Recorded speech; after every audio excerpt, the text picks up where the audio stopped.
En ces jours-là, parut un édit de l'empereur Auguste, ordonnant de recenser toute la terre. Ce premier recensement eut lieu lorsque Quirinius était gouverneur de Syrie. Et tous allaient se faire recenser, chacun dans sa ville d'origine.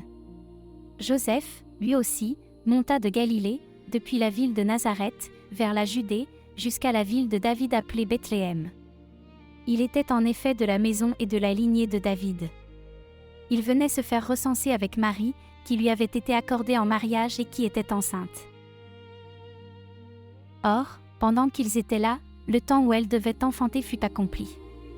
Et elle mit au monde son fils premier-né, elle l'emmaillota et le coucha dans une mangeoire, car il n'y avait pas de place pour eux dans la salle commune. Dans la même région, il y avait des bergers qui vivaient dehors et passaient la nuit dans les champs pour garder leurs troupeaux. L'ange du Seigneur se présenta devant eux, et la gloire du Seigneur les enveloppa de sa lumière. Ils furent saisis d'une grande crainte.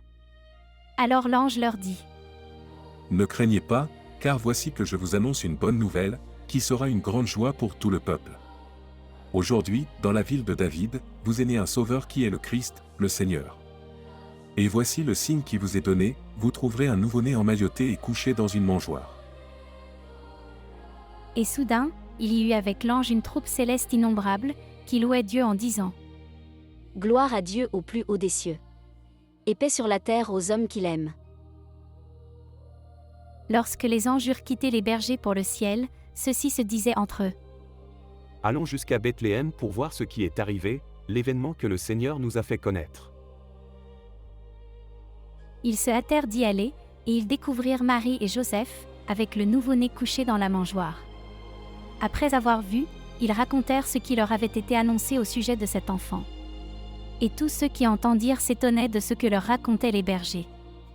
Marie, cependant, retenait tous ces événements et les méditait dans son cœur.